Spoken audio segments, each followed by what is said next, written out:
এই কাল সম্পর্কে আমি এখন যে কথাগুলো বলবো, যারা মোটামুটি জানাশোনা যুবক আমার একটু জবাবটা দিবেন। কাল কয়টা? তিন কাল। একটা হলো অতীত কাল, আর একটা হলো বর্তমান কাল, আর একটা কি ভবিষ্যৎকাল। বাস। এবার আসেন, মানুষের অবস্থান হলো তিন রকম। একটা হলো শৈশবকাল, আর একটা হলো যৌবনকাল, আর একটা কি বৃদ্ধাকাল। আবার আসেন জগৎ কয়টা? তিনটা। একটা হলো রূহের জগৎ, আর একটা হলো দুনিয়ার জগৎ, আর একটা হলো আখিরাতের জগৎ। কয়টা কথা বলছি? আগেও তিনটা, মাঝখানেও তিনটা, পরেও তিনটা।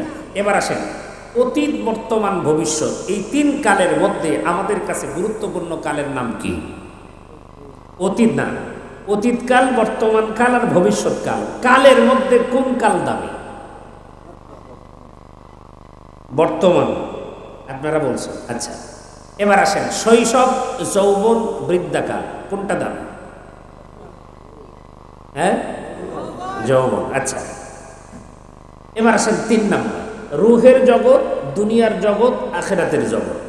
তিন জগতের ভিতরে আমাদের কাছে দামি কোন জগৎ? এইবার উল্টে গেলেন কে?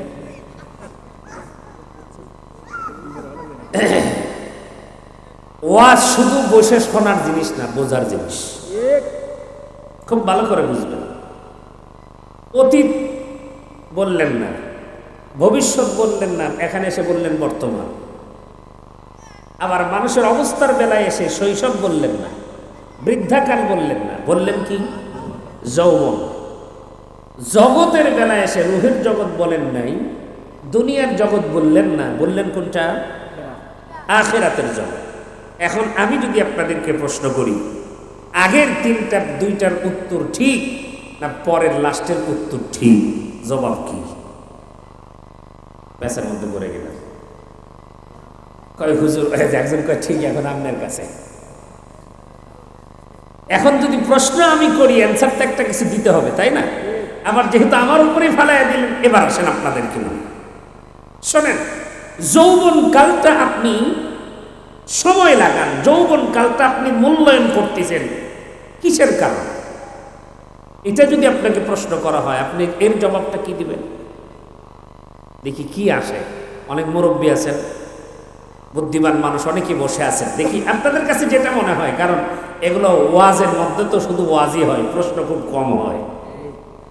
শ্রোতাদেরও মাঝে মাঝে একটু পরীক্ষার সম্মুখীন করা দরকার, বক্তাকেও মাঝে মাঝে একটু পরীক্ষা করা দরকার। বক্তাকে দাওয়াত দেন, বক্তার বাড়িতে যাবেন, এলাকায় যাবেন, বক্তার একটু খোঁজ খাস নিয়ে তারপরে দাওয়াত দেওয়া দরকার। যে বক্তাকে তো আমরা সেই ভালো মনে করি, সেই সুন্দর, বক্তা আসলে গ্রামের এলাকায় কীরকম এটাও জানা দরকার। সম্মানিত উপস্থিতি, খুব ভালো করে বুঝেন, আমরা অতীতকাল, বর্তমানকাল, ভবিষ্যৎকাল, এটার ভিতরে আমরা বর্তমান বললাম। বর্তমান কালকে মূল্যায়ন করতেছি, যৌবন কালকে মূল্যায়ন করতেছি। কেন? এক ভাই বলল যৌবন কালের ইবাদত কবুল হয়, কিন্তু ইবাদত করি কয়জন? আমি যদি, আপনি বলতেছেন ইবাদতের জন্য আমি যৌবন কালকে কাজে লাগালাম, এটা তো কোরআন হাদিসের কথা, কিন্তু আসলে কি আমরা যৌবন কাল ইবাদতের মধ্যে কাটাইতেছি না কোন কামে কাটাইতেছি? না না, মোবাইলে। আমি যেটা আপনাদের কাছে জানতে চাচ্ছি, এবার আমি আপনাদেরকে বলি, শোনেন, যৌবন কাল যে কাজে লাগায়, বৃদ্ধাকাল তার ভালো চলে। এবার ভালো করে বুঝবেন, যৌবন কালে যে ইনকাম করে, বৃদ্ধাকালে তার ভালো থাকার সুযোগ আছে না নাই? যৌবন কাল আপনি ইনকাম করবেন, সেই ইনকাম আপনার অ্যাকাউন্টে জমা থাকবে। বৃদ্ধাকাল যখন হবে, তখন কি আর আপনি খাটাখাটনি করতে পারবেন? আপনার কি সেই বয়স আর আছে? কিন্তু এবার বুঝে থাকলে বলেন, আপনার মূল্যায়ন থাকার দরকার আছে না নাই? কার কাছে? আপনার সন্তানের কাছে, আপনার বেটার বউয়ের কাছে, আপনার নাতিপুতির কাছে। মূল্যায়ন হবে কখন? যদি আপনার বেটার বউ জানে শ্বশুরের ব্যাংকে 10 লাখ টাকা আছে, এবার শ্বশুর চাওয়ার আগেই ভাত রেডি, চাওয়ার আগেই তেল তুল সুনো পাউডার সব রেডি। কথা কয় না? হ্যাঁ, ওই বাবার টাকার অঙ্ক নিজের সন্তান নিজের নামে নেওয়ার জন্য যদি ভাই 3-4টা থাকে, খোঁজ খবর কেউ উপর দেই নিবার চায়, আব্বা তুমি কেমন আছো, আর একজন কয় তোমার কি খবর। কথা কয় না?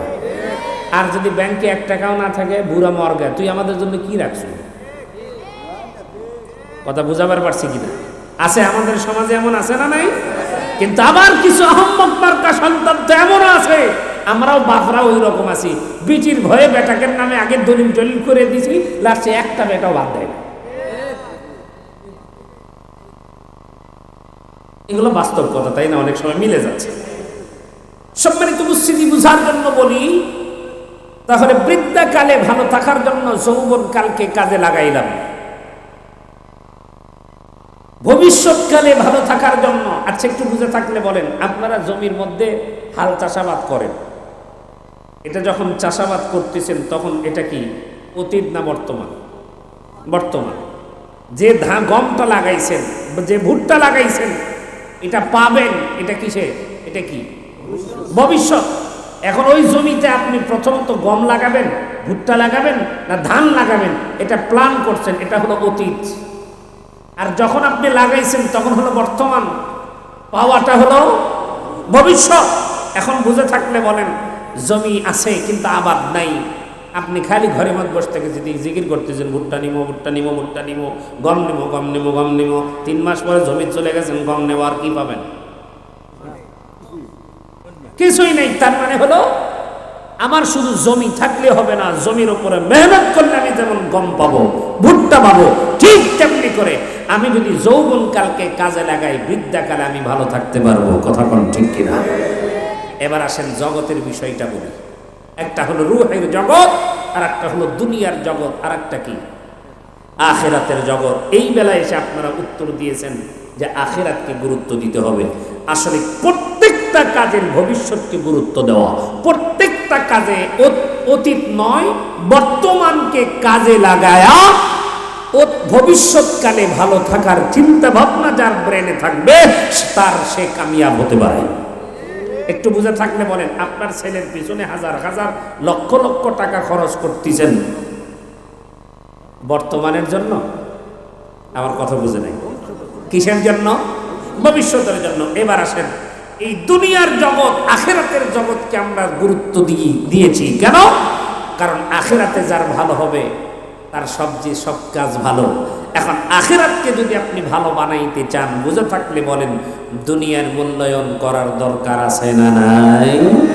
তাহলে দুনিয়াটা কি আপনাদের সামনে একটু বোঝানোর জন্য এবার আসেন তাফসিরের দিকে যাই। আল্লামা ফখরুদ্দীন রাজি রাহমাতুল্লাহ আলাইহি, তিনি এই সূরা আসরের তাফসির লিখতে গিয়ে কষ্ট হইতেছে মনে মনে মনে চিন্তা করতেছেন, হুজুর সুর তো নেই। অনেকে ভাবতেছে হুজুর সুর টুর তো দেখতেছি, কারণ অনেক আমি বরং ওই জামালপুর একবার এক মাহফিলে যা ওয়াজ করতেছি, হয়তো 15-20 মিনিট কথা এরকম ভাঙ্গা ভাঙ্গা কথা বলতেছে, মাঝখান থেকে একজন কয় হুজুর ওয়াজ হবি কখন? আমি আশ্চর্য হয়ে গেছি, কে এতক্ষণ কি করলাম? তাহলে করলাম যে তাহলে এগুলো কি বলতেছে? হুজুর সুর কো?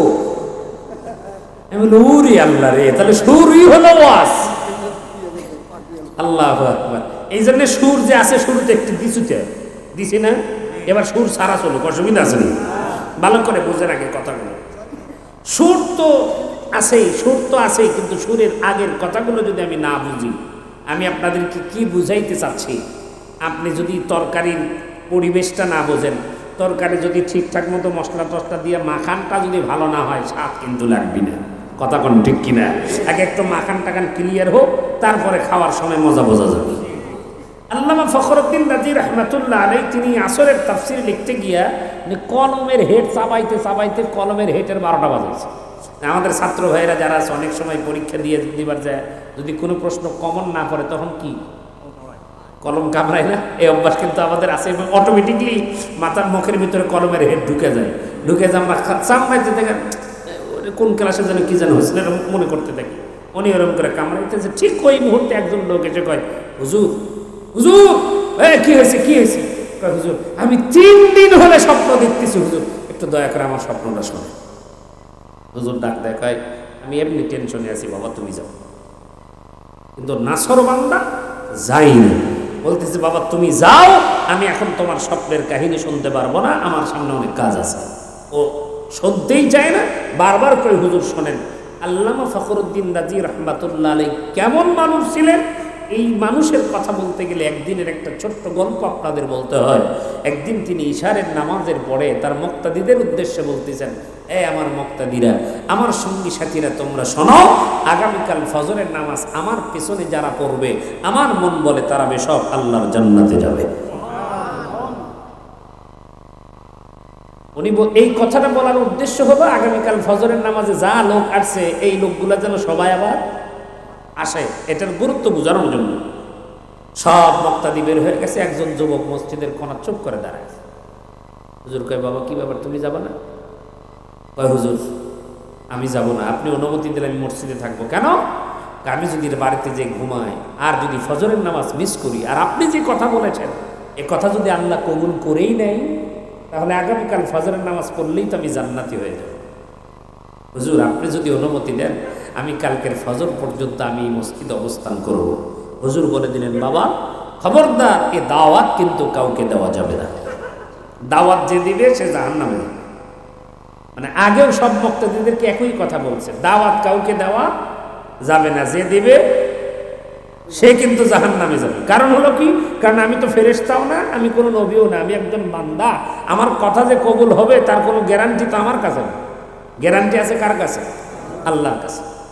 আল্লাহর বান্দা যুবক রয়ে গেলেন, রাত পার ফজরের নামাজের সময় হুজুর সালাম ফিরেছেন, আসসালামু আলাইকুম রহমতুল্লাহ, আসসালামু আলাইকুম রহমতুল্লাহ, সালাম ফিরায় ফজরের নামাজের পরে ইমাম সাহেবরা ঘুরে বসে না? ইমাম সাহেব ঘুরে বসে দেখে মসজিদ ভর্তি। মসজিদের বাইরে বারান্দা আছে, বারান্দাও ভর্তি। পাশে রাস্তা আছে, রাস্তাও ভর্তি। লোক ধরার জায়গা নেই। হুজুর তো চমকে গেছে, দাঁড়ায় বলতেছেন, কি ব্যাপার, আজকে ফজরের নামাজে এত মানুষ কেন? মাঝখান থেকে একজন ডাক দিয়ে কয়, হুজুর আমরা তো জানি না, তবে ফজরের নামাজের ঠিক যখন